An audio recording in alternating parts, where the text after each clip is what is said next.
and I'm seeing all these guys, and they're all dressed up in their costumes. Yeah. And then I look down and I look to my left, and everybody else is dressed in their costumes, and I'm like, this is really happening.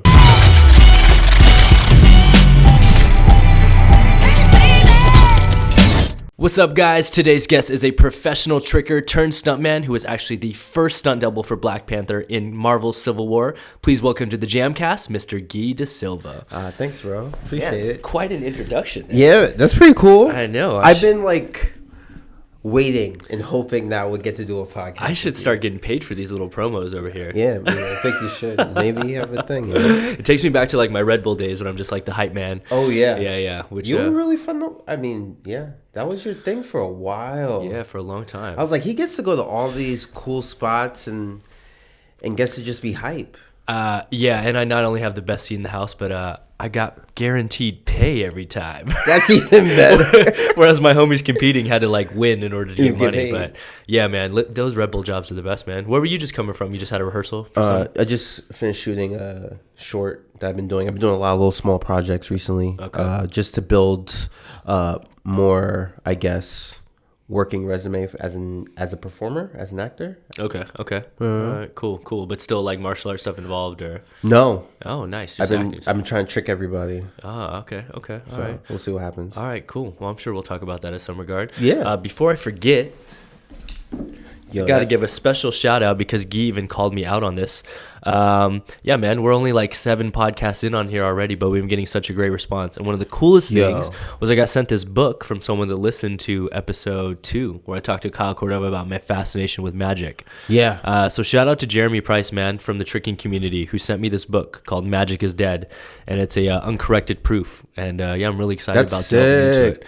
I gotta read it after. Give me a cool little note and stuff. But man, that's one of the things that's cool about this tricking community, dude. Like, you know, I just put out a little podcast about my interest, and this guy went out of his way to send me a book. So it's a small world, guys. It's so funny because I also got to dabble in the dance world, in the street battle world, and it's completely different compared to how trickers are with each other. We're very more loving and open armed about one another and accepting, and we're like the advocates of meta world peace or something.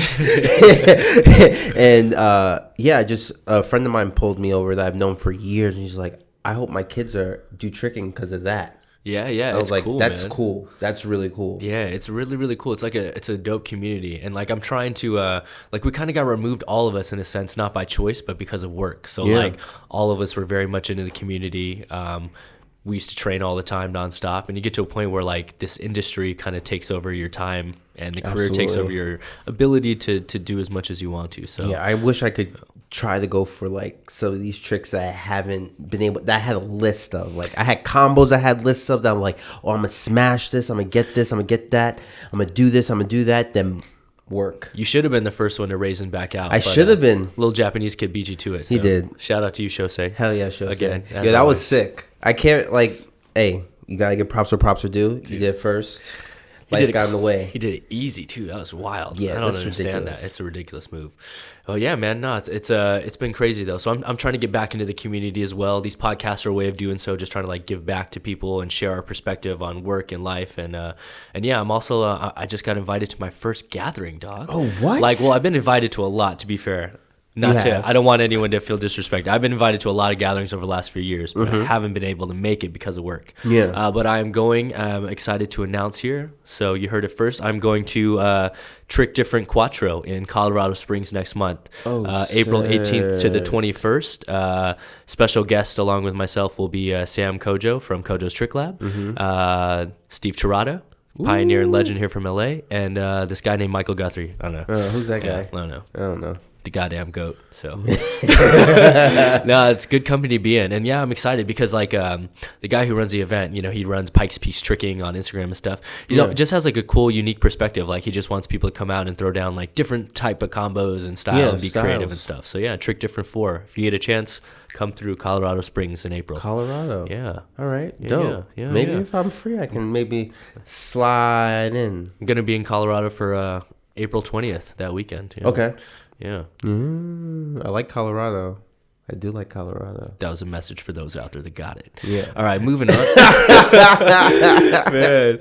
So what's crazy was like I never script any of these episodes. Like I never want to script it. People ask. I know a lot of people have asked me like, do you pre-send the guest questions? Mm-hmm. Hell no. We just go straight off the top here because I just want it to be real and organic. He wants to catch me off guard. Yeah, exactly. I just want to embarrass people. But no, one of the things that I was thinking about before you came here was like, man, what have we worked on? Like, what projects have we done? Yeah. At first, it was hard for me to start thinking of them, and then I was like, damn, we've actually done a lot of projects together. It's crazy. We have. What was the first one that we did? First one that we did. Was it? I think the first one that we did went all the way back to maybe like the indie stuff, like The Hunt. Yeah, I think it was The Hunt. I think it was that. It was The Hunt. It was The Hunt. No, Hasbro. Oh, wait, what was Hasbro? Me and Sammy Vasquez were ninjas. Oh, that my you goodness. I choreographed us to do a thing. A toy show. Mattel toy show. Holy crap. It was Mattel. That's right, not Hasbro. It's for a huge Mattel toy show. I just recently did You just did a commercial. Can I say it? Yeah, I can say it because it's public knowledge that they got taken over. But yeah, I just coordinated the latest round of commercials for Power Rangers. Ooh. Because it's the first time in their history that Hasbro's making their toys. That's sick. That's the first time. That's big. It was cool. It was a hectic process. We shot 9 commercials in one day. Yeah. 9 spots. Any of you out there that are in the industry, imagine doing 9 spots in one day. All kid talent. Luckily, like they were super talented. I even had a couple of kids that go to Jam. Oh, so that's it was dope. Awesome. You know, it was really helps. cool. And I had my chat son. So, nice. Yeah, so I mean, super talented. I was able to say like, I need you to swing the sword for this many beats. Mm-hmm. He was like, I got you. Yeah, man. So that's crazy. So I mean, before we start on all the things that we've done, flashback to I think the first time I met you was when you came to visit LA. Yes. So you're like this is like 2009. No, this is 2008. Oh, it's 2008. 2008.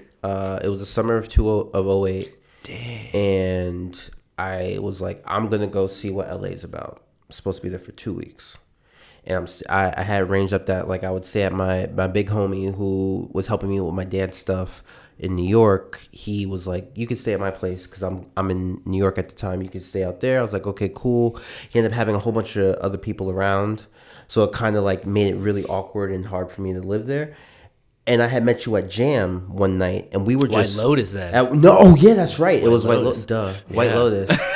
What? People forget, yeah. Yo, White Lotus. I'd never forget, because I remember seeing one of El Dente's videos. Yeah, Dustin Shepard. Shout out. Of Anise, Danny, Jeremy, Luke Broadlick. Yeah. Everybody was out there just tricking, and it was like, oh, this is where you gotta go. So Yeah. I went to check it out. I was like, okay, cool, I'm gonna go. And you were luckily there. And Anise and none of those guys were there that night. Yeah. They were not there that night. I know, it started becoming a thing where people expected them to be there. Yeah, I was like, oh, he's gonna be there, right? And you were like, hey man, like, where are you from? You asked all these questions. You were super open and warm, and was like, hey, I'll let you, here, we'll exchange numbers. I'll let you know the next time they come to the session, and so that way you can be there. I'm like, oh, bet, cool. Yeah. So I was there every day after that. Didn't matter. But I was just there every day. Training, I was there to do it. And we got cooler and closer, and you brought me to your place one night, and Anise is sitting on your couch. And I'm like, oh. He's like, yeah, this is my friend. And I was like, oh, okay, it's like that. That's dope. Fast forward, like 2 weeks go by, and I don't want to leave. Yeah. And you were like, hey, it's cool. You can like crash on the couch. I was like, okay. And I called the airline, and they let me at the time just change the date of my flight. Yeah. And I just kept pushing it, and you probably got sick of me. And it's not as crazy a story as when I first met Daniel Graham, but I can imagine. I'm gonna save that one. Yeah, you have to. That's a good one. That's a good one. My first meeting with Daniel Graham is a good one. That is a good one too. That man has such an effect on my life, Yeah. and on everybody's life that he interacts with. It's impressive. Yeah. You just, after that trip, I was like, well, I'm coming back and I'm going to live here. And fast forward 2009, summer of 2009. You moved down, yeah. What were you doing back home? Were you working, or were you just... Yeah, I was, my mom was giving me a whole bunch of lack because she was like, you're not working, you need to get a job. And every time she would say that, I got like a thing from a little show that I did. So I was like dancing behind at one point this artist named Jason Fox, and that would give me like $100, $200 on the weekend. Yeah. Easy stuff, nothing crazy. And then I was also a part of a contemporary dance company that did shows seasonally, and usually our shows were during Christmas. Okay. But somehow, luckily, they were doing like a tour, so I got to go to Boston, got to do all that stuff. I worked on like two Chris Brown music videos by that time. Okay. I was hustling. I was out there, doing the little thing, trying to make some cash and not get into too much trouble being in the hood. I think then I was in Boston doing a show, and Chris had hit me up. Was like, "Yo, I want you to be my dancer." To go on tour? Yeah. He was like, I want to do this is when the Yeah 3 Times music video was about to get done. He's like, yo, I want you to get the guys, get Danny, get Anise, get Jeremy, get all the boys, get Travis, get Kyle. I want everybody. I was like, cool, I can't be there. He's like, what's going on? I was like, I'm doing a show in Boston right now. He's like, oh, cool, no worries. I still want you to be my dancer on tour. I was like, okay, cool, perfect.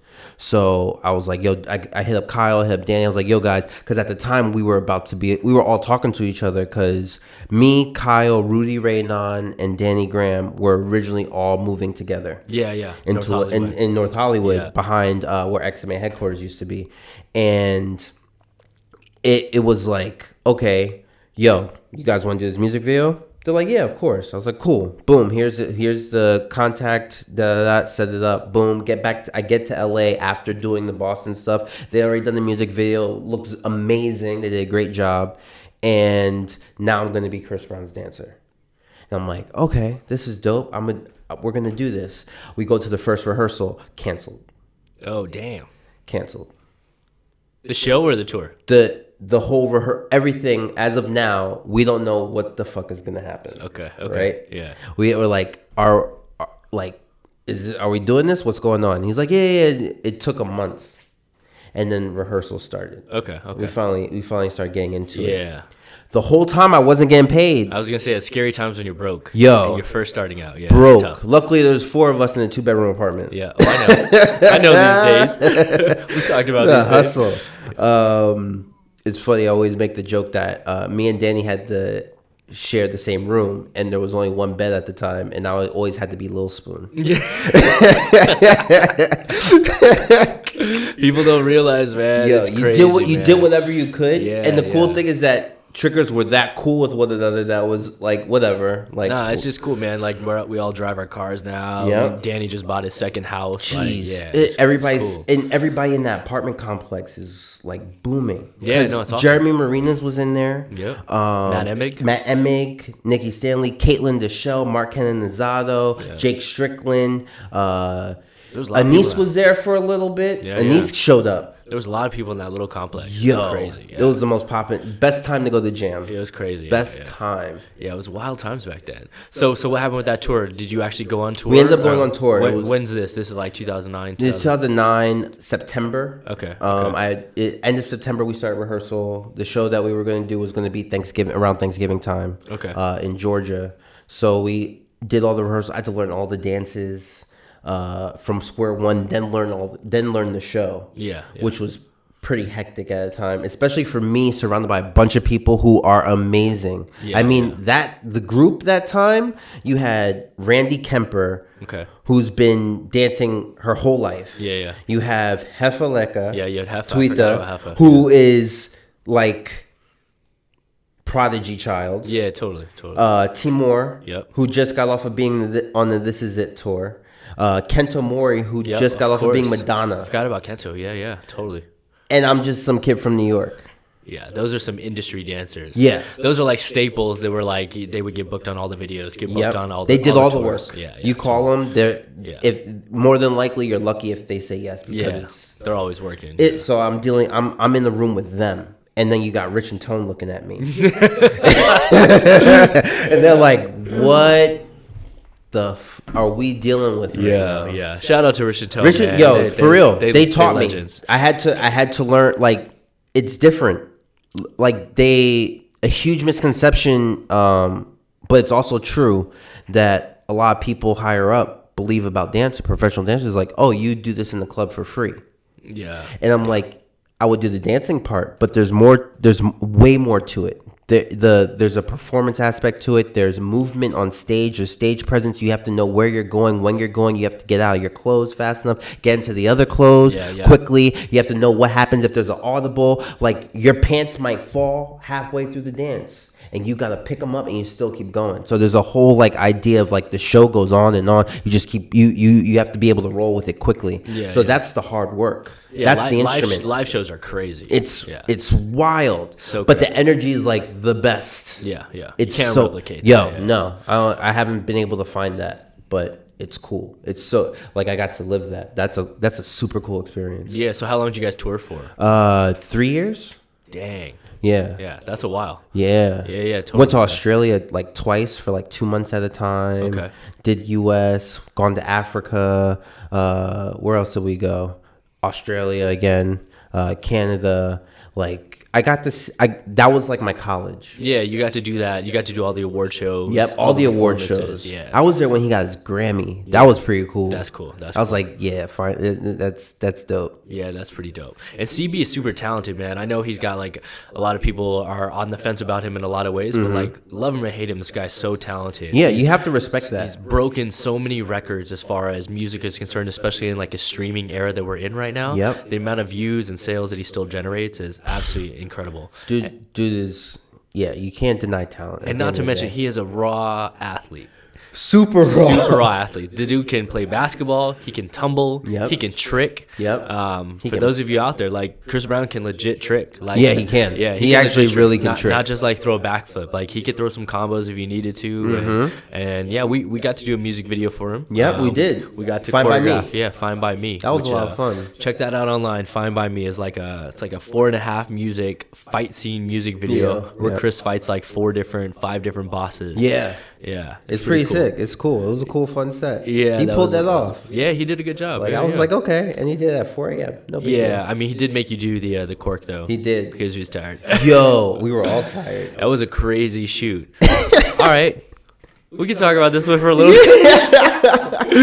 So this is just so people can get a little perspective into, like, how shoots can go. Yeah. We had a 12 p.m. call time. Yep. No, 11. We had 11 a.m. call 11 time. a.m. We had 11 a.m. call time. And what was interesting about this job was during this time of this music video, Gui and I were also, at the same time, we were working on a movie called FSB 3D with Blur Studios, the guys that did Deadpool. Shouts to them. Darren, you're the man. Yeah, so we were helping design the final action scene for, like, this gigantic movie in China. And we had to work there the next day at 7 a.m. We had like a 7 a.m. We had like a call time. 7 or 8 a.m. call time to be there for that movie. Marina Del Rey. Yeah, in Marina Del Rey. So we're like, okay, if we have an 11 a.m. call time for the music video, we'll probably be done at like 11 p.m. and then we can just get a little sleep, go to the shoot. We had an 11 a.m. call time. We did not do our first shot until midnight. Yep. We were there for 13 hours, kind of just chilling and going through different wardrobe changes for our performers and waiting for contracts, waiting for stuff to go through and just a bunch of waiting. So long story short, we get into there at midnight to start shooting a music video that in our minds was going to take 12 hours minimum for all these fight scenes. And we look at them and we're like, guys, we have another job. We have to be out of here at 6 at the latest. So we literally just took over the set and just ran and just tried to pop off the entire thing in 6 hours with no breaks. And we kind of did. We kind of did that. Yeah, we kind of did. Like, I would have got a couple of different angles on certain gags here and there. But watch that music video and then think about it getting done in 6 hours. That's insane. Yeah. Insane. We're kind of a good team, huh? Never a dull day. That was pretty cool. Man, it's crazy. And then we finished. Then we finished the. Then we went into the Chinese movie. And we were dead us. though. We were dead asleep though. But that scene is incredible. Yeah. That movie is interesting. It is very interesting. But that scene's incredible. Yeah, it's in my reel. I'll have to put that up sometime. Yeah. We've done a lot of stuff though after that. I mean, what else have we done besides Pacific that? Rim 2. We did Pacific Rim Uprising. Yep. We helped work on some of the robot. some of the robot fight scenes. Fights. Yeah. We did the first Purge. Yes, we did. We flew to Buffalo, New York, and Gui was one of the doubles, and I was on it. We also did Doctor We Strange, did Doctor Strange together. where Gui was one of the lead doubles, and I helped choreograph some of the fights. That was fun. That was cool. Shout out to Tom Harper. Hell yeah, Tom. Yeah, shout out to Tom Harper, who is instrumental in a lot of our careers. Absolutely. And then that's like a great segue, to be honest with you. God damn, I just set it That's- up like. That was a beautiful segue. I'm gonna pat myself on the back. I didn't even think about it. But yeah, shout out to Tom Harper, man. He's a stunt coordinator that gave me a lot of big breaks. He even gave Paul's first movie run was Jungle Book with myself. Yep. My first. Yeah. And that's what I was gonna say. He gave you your first run on Captain America: Winter Soldier. He gave me my first shot. He gave me my first shot in general.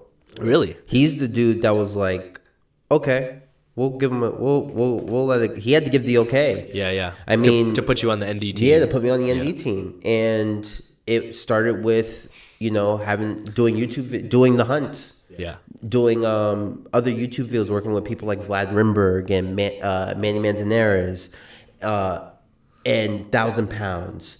So and being at White Lotus and training with Aaron Toney and James Young and Chris Brewster, these guys were already working on the job, and they're like, they choreographed a certain fight scene, and they had a gag where a guy had to do like a Hong Kong over a 4-foot high railing into glass, and like, who can do it that high in such a small space? And like, oh, we have a kid. And they show him a video. He's like, tell him to send me some pictures. And we send him some pictures. He's like, okay, try to look as old as possible. And I'm like, okay, what is this for? What is this for? Don't tell me anything. I'm like, okay. Okay. All right. Waiting. Boom. Hey, can you come in for rehearsal? This is for Captain America: Winter Soldier. Tight. Super. I was like, this is sick. I kind of had an idea already of what it was, but nobody was telling me what was up, and that was cool. Yeah. Tommy continued to keep giving me opportunities. Yeah. From that, like, I didn't really know any other coordinators, especially being somebody who's coming into this brand new and coming from being a dancer. Yeah, which is different for people out there, and we've touched on it before. In dancing, there are auditions and open calls and castings. In stunts, there's no such thing. You get hired off direct bookings, hoping that coordinators know who you are, or they need you to fulfill a certain role or stunt double. Exactly. You know, so once you get hired by these coordinators, especially, that's why I made such a big deal about shouting Tom out. Is like, for them to take a chance on someone and hire them for multiple months at a time, put that much money in our pockets, and at the same time, like, be a representative of their reputation. It's a big deal. Huge. So it's yeah, huge, and I'm so grateful for it. Yeah, shout out to Tom, man. He's been so good to all of our careers in this room. All of us in this room. It's crazy. All of us in this room have worked tons, because of Tom. It's actually pretty cool because we got to give him a really cool gift at the end of Guardians of the Galaxy 2. That was like, oh, this is dope. We got him the plane that his father used to fly. That's cool. I mean, it costs a lot, but we bought him a plane. That's cool, man. That's cool. He's like, you are good for the rest of your career with me. I'm like, cool. I'm chilling because that awesome. hurt. Yeah. Dude, that's awesome, man. It's invaluable though, like what he's done for all of our careers and stuff, Oh yeah. And not only is it like a money perspective, but it's like getting on these big movies like Captain America gives you the opportunity to gain invaluable experience. Yes. There's like a big difference, and this is not to downplay television in any means, but in my opinion and in my personal experience, there's a big difference between television stunts and feature film stunts, in the sense that television, you have to shoot so fast. Episodically, sometimes you only have, anywhere from a week to a couple weeks to cover an episode, unless you're like Game of Thrones. Yeah. Whereas a feature, you have prep time before the movie. You shoot the movie over the course of anywhere from, a month to a year, So, some of the gags that I've done in features are just insane because the amount of time you have to set it up. I did a movie on G.I. Joe. We had an entire unit where we only did wire work for 3.5 months, and it was only for a 9-minute movie, a segment in the movie. That's all I did. I didn't do a single other part of the movie. I was only in this one wire work scene, and we did it for 5-6 days a week. 6 days a week for 3.5 months. That's so wild. It's stuff that like they just wouldn't allow you to do in TV world. Yeah, so, you don't have that time. So jumping into the feature world is so crazy because you're going from these indie fight scenes straight into features for a shoot that we shoot on like a Canon 5D, and then you're getting dropped into Captain America: Winter Soldier, which to this date is credited as one of like the biggest action movies in the last decade. I think it's number 4 Yeah. in their successful box office. or something like that. Totally. And even just from like a perspective of its impact upon the action world. Oh yeah, it pretty much just is a kind of the standpoint and the marker of where Marvel kind of changed its cinematic approach to action. Yeah, they're like, oh cool, this is what we like this, so we're gonna. They found something that they liked finally. Yeah. Shout out to James Young also. James Young, He's a little involved in that, yeah. But so before you did this, you were doing indie fights. Paul, can you pull up the video of the hunt stuff? Let's try to see this. Oh goodness. Because what's crazy about your journey, like you said, was you got that call from Tom, but before that, all you'd been doing were things like these, which were videos. And this is part of a series that actually I helped produce along with Sam Parham. So Sam's been a guest on here. Sam's also host of the Jam Breakdown sometimes. Yep. We got some money from a YouTube channel called Flow, and they basically told us that we could put together content. And one of the things I did was contacted Vlad Rimberg, who's been a buddy of mine since high school. He's now second year directing. Yeah. And he's fight coordinating tons of shows. He's doing great. And he's teaching a workshop at Jam next Thursday, March 28th from 9 a.m. to 12 p.m. I will be there. Yeah, but yeah, no. So we did the series. It was like 8 to 10 episodes long, and Gui was one of the stars of it, along with Jimmy Choo. Yep. And it was mainly Jimmy Choo. Yeah, it was. But you had a major fight scene against him, and this episode is basically your fight scene. Yeah. This is like really funny because this is basically a goddamn demo reel. It's just basically you destroying these poor dudes. Yep. That's exactly what Vlad said this was going to be for me. He's like, this is your demo reel. They just look like putties, like, it's basically just Power Rangers all over the place. Who are these guys out here getting smoked that didn't get FaceTime like Alex?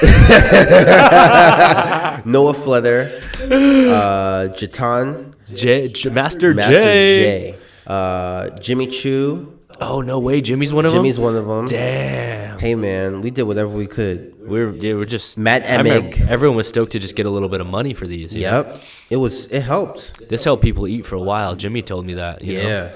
I was able to give guys a couple $100 for these episodes, and... it was the best. I was like, cool, I want to shoot all the episodes. It's crazy times. Yeah, had me doing everything. And it's so hot out there right now. And the ground the shit is so bad. And Vlad's like, yeah, do this, and this. I'm like, okay. And then I'm trying to impress him, so I'm like, oh, I could do this and this and this. And he's like, do it 5 times, 15 times, 10 times. Yeah, working with Vlad is an experience. Yes, it is. You definitely have to be able to But you hit learn your that you can stuff do on it. Man. Yeah. You learn, you're like, hey, if I was able to do it 15 times, 15 takes of the same fall, I should be unfazed. And you got to push. If I do it 7 times on set. So what's your martial arts background? Because obviously we're seeing some insane kicks and stuff in here. I know a little TKD. Yeah. I did Taekwondo growing up as a kid. That was my first introduction to martial arts. Okay. Outside of Bruce Lee. I was one of those kids that picked it up really fast and was like super focused on it. Totally. To the point where I was like, all right, cool. I'm going to be in the Olympics. I'm going to be Bruce Lee. I'm going to be that guy. And I get like this close. Not this close, but this close, and I blow my knee out. Damn. Okay. And at the time, there's a whole bunch of stuff going on, and I'm only 16, 17 years old. And it's like heartbreaking. Yeah. What are you gonna do? Well, of course I can come back, but it wasn't the same. Yeah. And luckily, I had a mother who was down to really look out for me, because at one point my family wasn't talking to me. And that was like one of the hardest things dealing with, and that anger and that chip on your shoulder, that walking around New York like that, like I could have been, or damn it, I was so close, and I was just there, I gotta start all over again type stuff. And it was a great learning experience, because it taught me that it's okay to start from the beginning. Yeah. It's perfectly fine. Being a beginner, being a white belt is probably one of the best things you could possibly do for yourself, that I've come to learn. And I have somehow repeatedly done that with myself. Taekwondo, trying to have a career as that, didn't work out. That's okay. I got to a high enough level. Now I'm going to do the next thing. It became dancing. Started with street dancing, battling, to professional dancing, from professional dancing and tricking to being a stunt guy. Yeah. And you have to start from the beginning each time, to an extent. Like, I had to do these videos. Yep, totally. And these videos were great because, one, it put a little bit of money in my pocket. 2, it gave me all the practice. Yeah. All of the practice.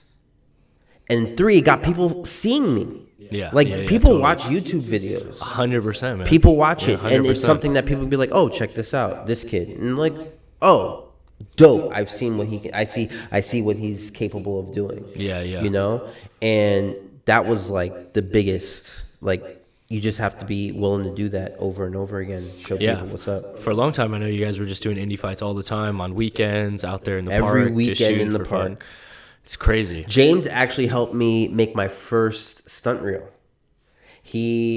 Dax, and Matt Emmig. Okay. We were at NoHo Park, and we were just shooting little quick segments. He was like, "Hey, you need like some hand stuff. You doing some combinations with handwork?" I'm like, "Okay, cool." Do a combination with handwork that he created, some Wing Chun or Jeet Kune Do type stuff with a back fist at the end of it. Totally. And then do some reactions, do a back fall, do a Sayuchi, slam into this rail, get thrown into it again, and do a Hong Kong. That reel got Vlad to be like, "Okay, I'll shoot with you." Yeah. That's funny. It's like, okay, it's good enough. I'll do it. Yeah. That Hong Kong spin, I want you to do that for me. Yo, by the way, please, both of you, please remind me to tell you something when we finish this episode. Okay. Just say Vlad, and then just remind me. Okay. Cool. Can't talk about it yet, guys. Goddamn. It's Fingers crazy. crossed. All it's the crazy. fingers and toes. It's as crazy. It's crazy as something that I had you both involved in with me before. Ooh. On a previs. Okay. Oh, everyone's smiling in this room now. I know exactly. It's something similar. Yeah. Yeah. Anyways, back to this episode. Dun-dun-dun. ND. So yeah, man. So you did Taekwondo, all these indie fights. Yeah. You get the call from Tom Harper, so you start on Captain America. Yeah. And on that movie, what were you? You were a strike agent, or Rumlow strike agent. Okay. In winter. So, I had my first time dealing with heights, and I don't like heights. So we finished the elevator fight scene, which was the first thing that shot. I'm glad you didn't say water. I'm just kidding. We were, to be fair, was on a boat. And to be fair, my business partner Aaron Tony, who owns Jam, got his start as a water guy. So yeah. So we break it every now and then. We just finished, and Casey O'Neill walks up to me. He's the assistant coordinator, and he's like, "Hey, how do you feel about heights?" I'm like, "Heights? What do you mean?" He's like, "Have you ever?" I was like, "I haven't." He's like, Are you okay with them?" I'm like, "Yeah." What? He's like, "Are you sure?" I'm like, "Yeah." I don't know what I'm walking into. Yeah, I'm just saying because Yeah, and like, you're getting asked on a job. I'm getting asked on the job. Casey O'Neill is Tom Cruise's stunt double. Yeah, like I'm gonna say no to this man. Yeah. Yes, I'll do whatever you tell me to do, sir. Exactly. I may not like it, but I will do whatever you tell me. Yeah. And he's like, "Okay, cool." And that extended me to working even longer, and then extended me again and again. And I just remember being up there. And it's with second unit, and Andy Gill is coordinating us when we're rehearsing it, and I'm next to Holland Diaz and Melendi. Brandon Melendi. Yeah.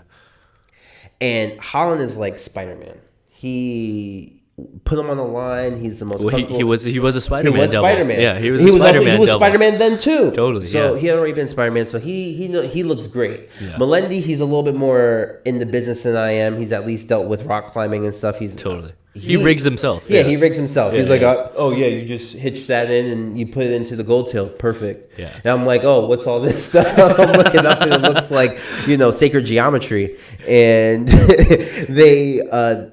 we're each testing one jump at a time, and I'm stiff as a board. Like I'm going down like this. Yeah, the first couple times. You're not performing. I'm like, "Oh God, I'm not performing at all."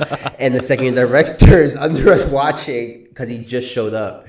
And he's like, "Hey, who's that kid in the middle?" And I'm like, "Oh, that's Gui." He's like, "He's horrible. Tell him to work harder." And I was like, "Oh my God, how am I going to do it?" On the night, we shot it like at least 150 times. Yeah. By number 75, I started performing. I started feeling real comfortable. But that was my first time dealing with height. And now almost every job I double somebody, they always make me do something with heights. Yeah. And I hate heights. Yeah, but I'm okay. But you just do it. It's fine. You do it, and you trust the system, and you trust the people you're working with. Exactly. As long as they're good, And it's really just the feeling that naturally your body does not want you to jump off of a building. Oh, totally. Naturally. Dude. Totally. Especially if there's concrete I mean, if there's pudding, fine. If you're jumping into a huge thing of pudding, whatever. Okay, I know I'm not gonna die. But you're literally looking down at concrete, and you're on a wire that is like it's like the size of your I don't know, like the size of this on my pants, man. Yeah, like that's wild. That's what's tying you in on a wire. Oh, I know, bro. When we did that scene on GI Joe, I'm telling you about. Mm-hmm. We're like fighting on a mountain face. So if you've seen the behind the scenes, green screen that was like, it was massive, like 100, 200 feet long. There's no way you can cover the ground with that many mats, especially because they're driving cable cars underneath. Exactly. So we have no mats underneath us, and we're doing all these wire gags. And I went to the hospital twice on that movie, which already made me gun shy already. I was already like that made me gun shy because you were doing this before I even got in. I've been to the ER a few times, and that movie I pushed the limits on that one. But I remember one distinct day we were watching a bag test, and for those of you that don't know what that is, when you do wire rigging, before you put humans on the line, you put a sandbag or a bag that replicates the same weight as the person that's going to ride it, so you can kind of get an idea of how the system's going to work. Yep. And I remember the sandbag was put on top of a rope, and all it had to do was it was going to start at the top of the mountain, and we're just going to bring it in and decel into the cliff. Yeah.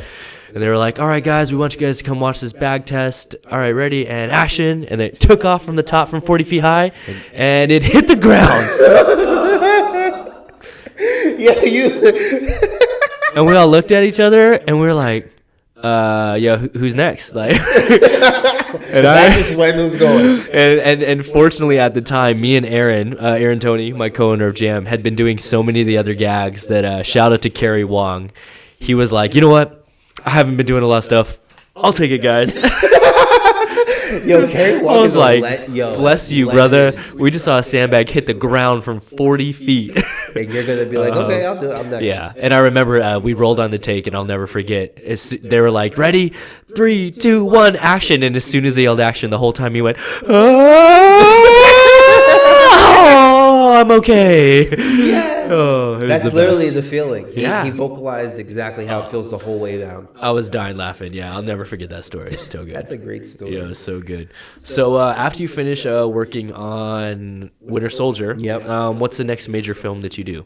On Winter Soldier, I meet Phil Silvera. Okay. Who brings me into the Blur? I just worked with world. Phil a week ago. You did? Yeah. Is he good? Yeah, I haven't seen him in a while. It was cool. That's good. Hell yeah. He's the next guy to be like, hey, I'm gonna give you a shot. I'm gonna hook you up. And he kind of pulls me under his wing and is like, I'm gonna show you all these things. He pulls me into Thor, The Dark World. Okay. And we do the motion capture for the opening sequence. For the intro scene, which is one of my favorites. I told him this. It's actually probably a good intro scene. Even though it's the exact same thing, same style of storytelling that they did in the first film, I would say that the intro of the second film is better than the first. Yeah, intro. And I told Phil, I was like, it's one of the best scenes. Yeah, it was cool. great. It's cool. It was really cool.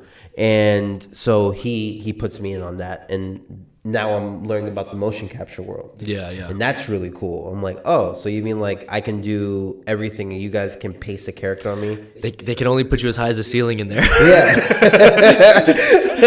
And at the time it was just Cause. It was run by Ruben Langdon. So those are tiny ceilings. He's like, all right, this is perfect. Can't get higher than this. Nope. So he puts me on, and for a while I transfer from doing movie stuff to kind of just trying to survive. And at the time, I think I was living on some couches. Ryan Potter, actually, he and his mother were like, you don't need to be living in your car. You can come stay with us and live on our couch in the back room. I'm like, thank you so much. And that time allowed that, just them being able to do that just allowed me to keep pushing forward, because I was about to move back to New York. I was like, there's nothing I can do. I did all these jobs. I worked on this, I worked on that, but I can't even get a place. Yeah, shout out to Ryan Potter. Yo, for real. I actually was Ryan Potter's double for a lot of my career. Yeah, I was kind of jealous when I got to see you guys eating poke together. My man took me to Hawaii. I've doubled him on a lot of shows, but he's currently a Beast Boy on DC's Titans. So shout out to Ryan Potter. Shout out to Ryan. Unpopular opinion, I think he should be Robin. He should be Robin. I think he should. He should be Robin.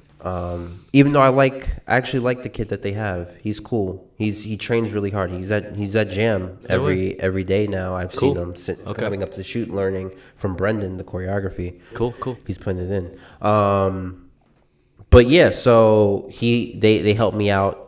James puts me on with Chris Cornell to do a film called The Veil, which is on Netflix. Yep. And that's 2 months. And with that alone, I was able to get my own place. Yeah, Finally. yeah, totally. Finally was able to do that and give my thanks and all that stuff like that. And I guess the next big thing that I worked on was the reshoots of Guardians of the Galaxy. That was really fun. Another Tom Harper. Yeah, shout out, yeah. Another Tom Harper. Wait, actually, I skipped one. I did Step Up. Oh, yeah. I did Step Up in Number between, 4, right? All In. Yeah, yeah. I also did 3D, but I was like a featured dancer in New York because it was in New York. And I was like, whatever, I want to try.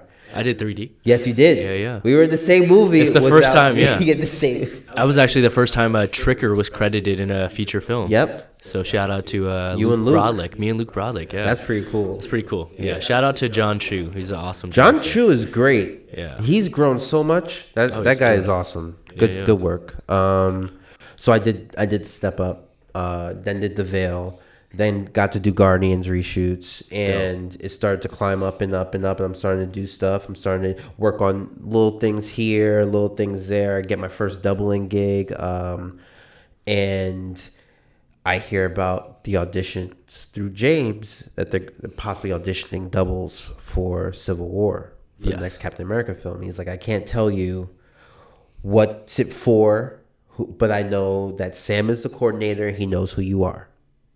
I'm like, okay, cool. I'm like, all right. At the time, me and James lived literally right across the courtyard from one another. At the apartment. Woodman. Off of Woodman. Yeah, totally. So he's on the first floor. I'm on the third floor. And I can look straight down into his living room. And he hits me up one day. He's like, hey, you're in for an audition. Can you show up at 8711 at 11 a.m.? I'm like, okay, I will be there. I get there. Justin Eaton's there. Danny Graham's there. Anise is there. Jeremy's there. All the dope guys. I'm like, okay, well, what am I going to do? Yeah. Because I can't, like, honestly, in my opinion, I don't trick better than any of those three. No, yeah, not many people in I the don't world think anybody, do. in my opinion, I'm like. Especially for film fighting tricking. Yes. Yeah. I'm like, I'm not going to be able to do that. That's not going to be how I'm going to stand out.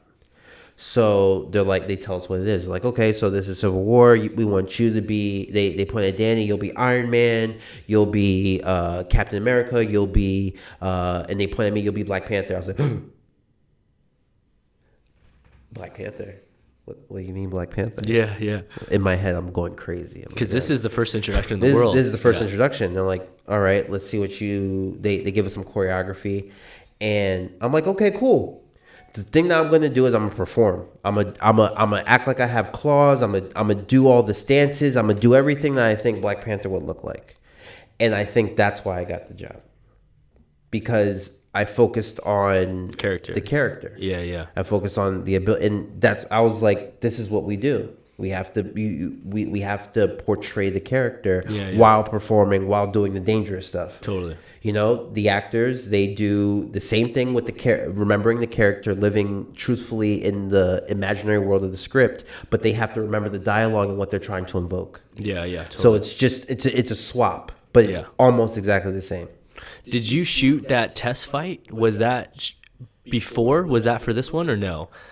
That test fight that you did in Atlanta. That was after. Oh, okay. So I shot. So we do that, and I'm like, okay. We work on Civil War. We go through all the hell on Civil War. I'm in Germany, like you said. Yeah. So you get the job. I get the job. You get to be the Black Panther. I get to be the Black Panther. I get to wear the costume. I get to go to a fitting to get fitted for the costume. I get to wear the costume. I get to put on the helmet. I cry in the helmet. I get to stand like literally out in front and look at James as the Winter Soldier, Sam Sam. Try to pull up one of those pictures, Paul. Yo, please. I'm trying to remember everybody on that side. Keep going. Mark Wagner. I'm seeing my friend Kyle McLean, right? Back. And I'm seeing all these guys, and they're all dressed up in their costumes. Yeah, yeah. And then I look down, and I look to my left, and everybody else is dressed in their costumes, and I'm like, this is really happening. We had already been on the film for 6 months. Yeah, but didn't hit. It didn't hit till July. Yeah. I was like, are you kidding me? And this is like literally a week before my 25th birthday. I'm going through all this. And I'm like, holy cow. Yeah, it's crazy. I know what it means, though. I've been on some films where, like, you blink and it's over. You almost took for granted that it happened. You don't really realize what you had. Because when you're in it, it's tough. It's so tough. When you're in it, it's hard. It's long and it days. got harder. It's hard. It just got hard. And that's the thing is, like, that's life. How long were you guys on that movie for? I think altogether 8 months. Okay. So 6 months in Georgia, and then I spent 2 months in Overseas. Germany. Yeah. And that's where we spent, like you were saying, we have time to work on action sequences and gags. We did the whole chase sequence, 2 months, a month of rehearsal, a month of shooting. Where's the Paul, try to pull up the one that were there. I think there's one BTS clip that we got. Oh, yeah, of me swiping at the back of the... Yeah, where's this at? This is in Germany. Okay. This is on the magic carpet, right? Yeah, so... Yeah. So for people out there that are wondering how they're traveling like this, what they're on is it's called like a magic carpet. Essentially, it's like a long runway that's getting pulled by a truck. Yes. So or a car. Or a car. So then basically you have like 100, 200 feet of this runway that's getting pulled at speed. So it gives the illusion that the whole world is moving too. Yes. Because it is. It's like a treadmill. So you take how fast they're going. They were going about 20 to 30 miles an hour. And then at full sprint, I'm going 15 to 20 miles an hour myself. Totally, yeah. So we're traveling at 60 with traffic around us, and we're literally hugging a side that to my left is pillars, to my right is cars. Yeah. There's no... I know there's one. There used to be another BTS you had up where you were just running. Yeah. Yeah, where it showed like how quick you could go. Yep, and that was scary. Because we were playing with every idea. The idea of, okay, you run, and now we're gonna have this one pull, and another one's pulling a little bit heavy. Once that one catches up, you change lanes so we can keep running. You run and jump to it. You know, and then there's one where we have to run and jump off the back of one car, cross to the next lane, grabbing onto the back of a truck, and then you have to. And now we're gonna do one where you guys are going over the car. Now all three of us are running together. And the thing that's crazy is that because it's usually just weighted on the back by like a metal piece of metal to just keep it down. It down. If you kick your feet out, it swivels. Yeah. So the person in front of me, if he's not running straight and he's just going as fast as he can at his regular cadence, he's going to split. He's going to have this thing spinning in front of me, and I have to somehow keep my head looking forward, but still be able to see my feet to make sure that what's ahead of me isn't pavement. Yeah, and you can't look down because they don't want Black Panther running like this. Yeah, you can't run down like that. Yeah. So that's crazy. And this is like now me being introduced to stunts. Real stunts. Yeah, this is what they say. That's what I call real stunts. Yeah, where there's grave consequences. Yes, you're putting your life into the system. It's like, okay, the system has to work, because if it doesn't, I can completely destroy my life. Yeah. I can end this career. And we get through it. Thank goodness we get through it. And I remember the last day of shooting, it was cool and it was sweet and bitter at the same time. The last scene was just me and James. That's cool. It was just me and James. And it was just like, okay, you just kneel there, and we'll just have James walk up. And that's all. I was like, this is how it ends. This is how we did this. Yeah. And someone setting, it was so dramatic. Yeah. It was so dramatic. It was great. It was pretty cool. What was the hardest part about that character? Was it the suit? Was it the suit, the pressure, or I think it mainly was. What did the suit consist of? The suit's 5 layers. Okay. My problem with the suit was that I felt it was too big, too bulky, because I'm already a muscular dude. I have broad shoulders. So it's Under Armour, a cooling suit, which I usually would opt out of in Georgia because it's just pointless. An extra layer. It's pointless. It doesn't do anything for me. Yeah. I would then put on a muscle suit that's a full one piece. Legs, and then I put the leg straps on that is like overalls to keep it from falling. Yeah. And then I have under that already a little chest piece that has sleeves of the costume, and then another piece that goes over the top, and then gloves that go over, and then boots. Damn. It took the first time we got dressed. It took them 45 minutes to help me get into it. It takes 3 people to get me into that costume. Yeah, to fully assist you. And it has a full-on hood and then a helmet that has fans running in it. Okay. Can you breathe? Can you see? There was grates, so I couldn't see for a while, but they were able to take it out for me and just put dots around the eyes, which was great. And I was like, thank you, because I need to be able to. I need my peripherals. That's my superpower, is my peripherals. Yeah. Exactly. I need to be able to see where I'm going. And what else? They had a thing that detached from the mouth, so that way I could breathe or drink some water. So you can take it off and breathe. Yeah. It wasn't something I could take off myself. Yeah. Somebody had to come and take off. Do they screw you in or no? Is it zipped in? It was not zipped in. They had these pins that were like magnetic. Okay. That was pretty cool. Yeah, that's cool. What else? The reason why it was hard, I guess, was also the fact that it's Atlanta, Georgia, in the summer, Full 98-degree weather. Yeah. We're outside on an open concrete slab. And black attracts sun. And black loved me. Yeah, totally. But they tried their best. Like they had like a cool cooling van for us to jump into right away. They had like honey wagons pulled up mainly for the actors, but they had extra room for all of us to chill in and spill out in. Totally. And so they tried to make it as comfortable as possible. But that was probably one of the hardest things. And then to do that and have to go to Germany and then do the scariest thing in my life. Yeah. That was I think that was the hardest thing. Definitely. The pressure. The pressure. The fear. It got there. It got to that point. There's been some moments in my career where like I've talked to a few of my friends about it, but there's been a couple of movies where like I would go to bed every night with anxiety. Yeah. Like worried that I was gonna die the next day or that Can't I sleep. was gonna seriously gravely get injured. I wasn't sleeping. Yeah. I don't know how much. I don't get much sleep when I have a big gag in front of me. Yeah, it's a tough thing because it's like controlled chaos. Like we know what we're gonna do is gonna be dangerous, but you take every preventable step and precaution to be safe. But there's always out like 1%. Yeah, absolutely. It's I've been on a movie before. I'm not gonna name the movie out there, but I remember distinctly there was one scene we were in where. I won't even give the gag away because that'll give away the movie. Yeah. But for lack of a better term, we rehearsed the scene with 6 of us. We got there on the day. There was a variable that made it completely different where we basically had no line of sight for what we were about to do. And take 1, someone goes to the hospital. Take 2, someone goes to the hospital. Take 3, someone goes to the hospital. Take 4, I'm just literally looking around the bus at the 2 other people left with me. And I'm like, which one of us is going? I'm like, you want to go? You want me to go? Like, who wants to go next to the hospital? Oh my gosh. And like, I literally remember that whole run. Like, it was to the point where I didn't even want to have a walkie-talkie because I had anxiety about them calling my name. Yeah. Like, I didn't want to hear them call my name to the point where I just was like, I don't want one.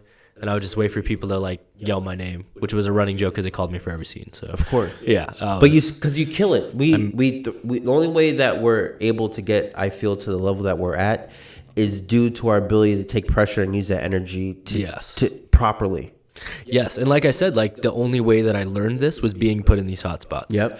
Like I didn't magically get good at doing wire gags, you know. Nope. It was years of being the lightest and the youngest guy on the team and just getting wrecked. You do these gooches real quick. Exactly. Okay. You're the lightest one. You know. So no, it's tough, man. Oh, well, that's crazy, man. So. What was the coolest thing about being Black Panther double? Coolest thing about being the Black Panther double was the fact that I got to wear the costume. Yeah. That was probably the coolest thing because that's the only time I really ever got to be Black Panther, really, is when I'm wearing the costume. Yeah. And I remember there was the first day, me and Marvin Ross, who was a Spider-Man double at the time, wore our costumes. It rained, so we had to take them off. And we weren't able to shoot that day. So the second day comes, and they got to do the scenes that we were supposed to do the day before, and it's me in the suit, 98-degree weather, Atlanta. I walk out. Everybody bring Gui onto set, please. I'm like, okay, we're going. We're doing this. In front of me is Robert Downey Jr., Chris Evans. I'm like, are you what? Yeah. Are you Scarlett Johansson is walking towards me giving her lines and I'm supposed to go from a knee just for eye lines, stand up and say captain. Yeah. That's all I have to do. But I'm literally they're looking at me. and they're acknowledging me and treating me as because you're in the suit. I'm in the suit. Yeah. I'm the guy. You're Black so they Panther have right to. there. So that was like that, and when I fight against Sebastian because he's such a great guy. Yeah. That I felt was like, okay, these are really cool moments. Like the whole pulling the arm and reaching in and looking at him, saying, "Then why did you leave?" That's all me.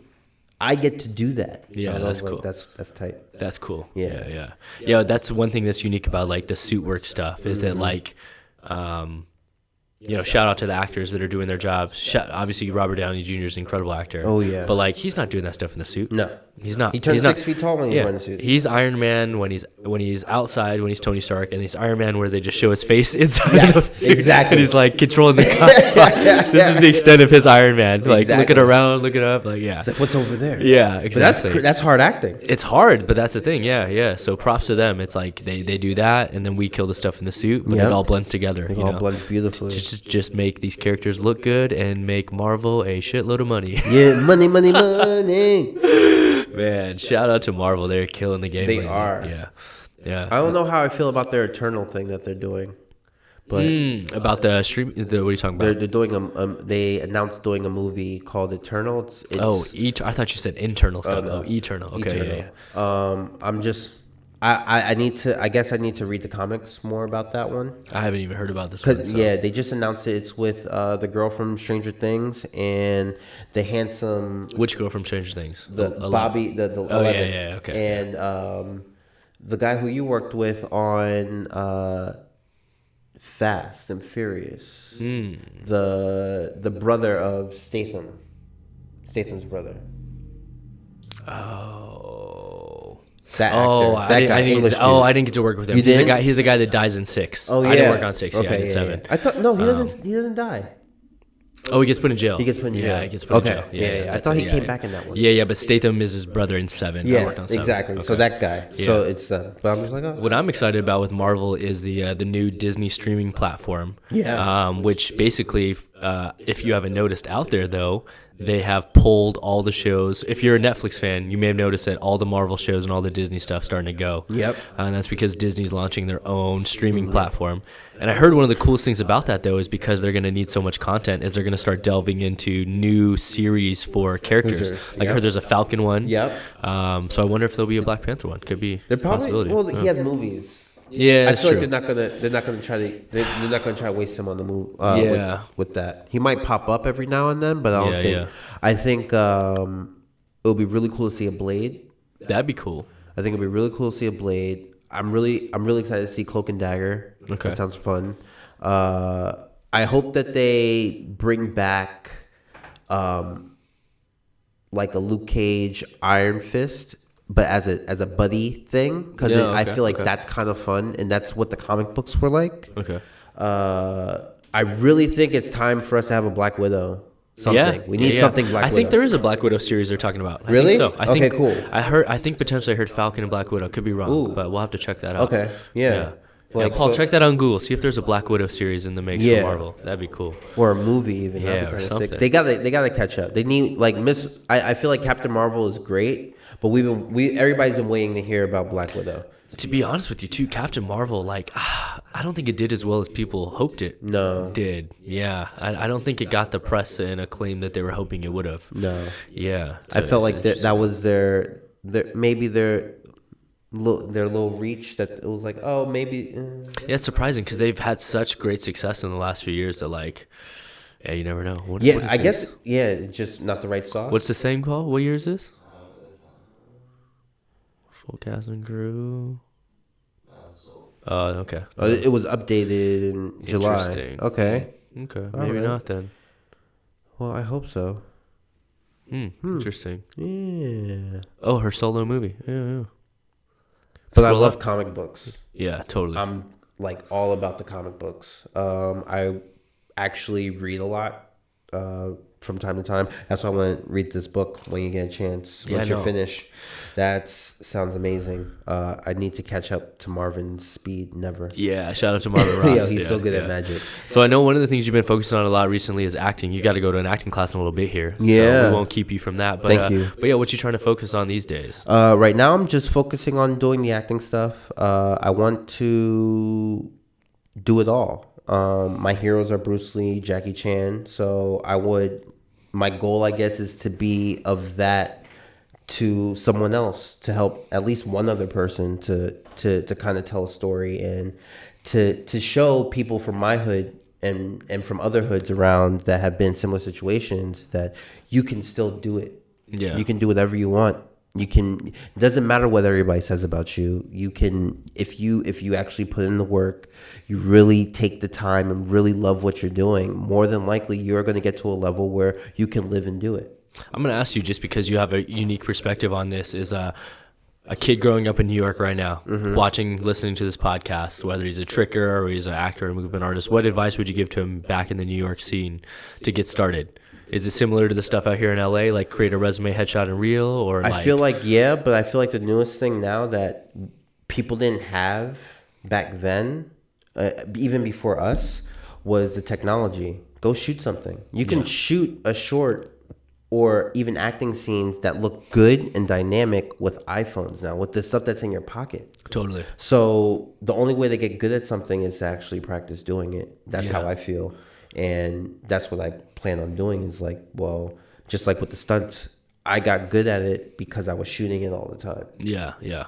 Like, you can practice the techniques all you want in front of the mirror, but it's going to be different when you're in front of somebody with a camera held around you. Yeah, when you're actually doing it. When you're actually doing it. Okay, so just put in the time and really try to do it. Okay, cool. And meet up with all my friends at Brooklyn Beast. Oh yeah, shout out to the gym out there.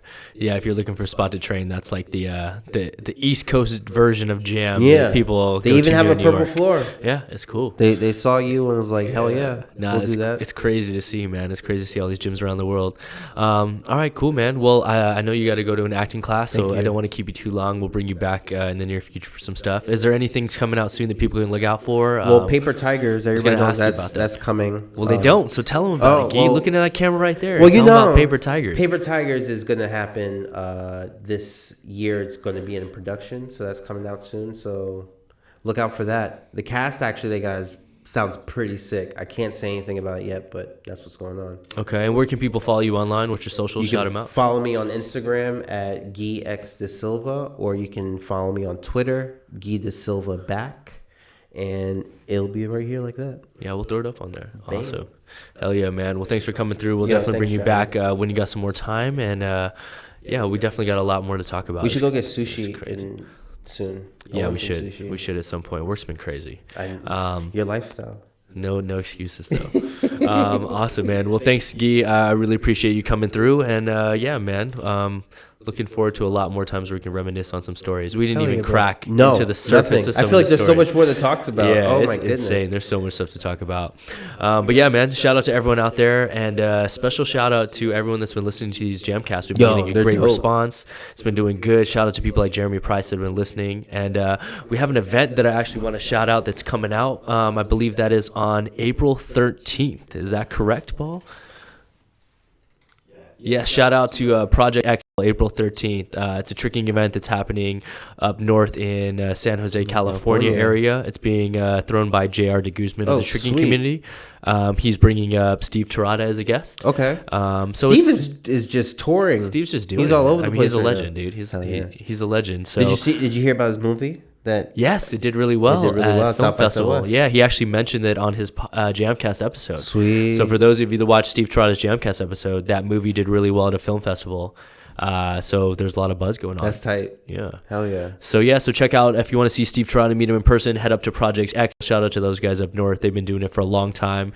It's not only a Project X, it's not only a tricking gathering, but it's like they're integrating everything, like cool music. There's dancing competitions. I think there's like it's a locking. Cultural event. Yeah. There's locking. There's whacking. There's going to be tricking. So that sounds fun. Shout out to Project X. It's going to be going down April 13th. And what are the hours on that?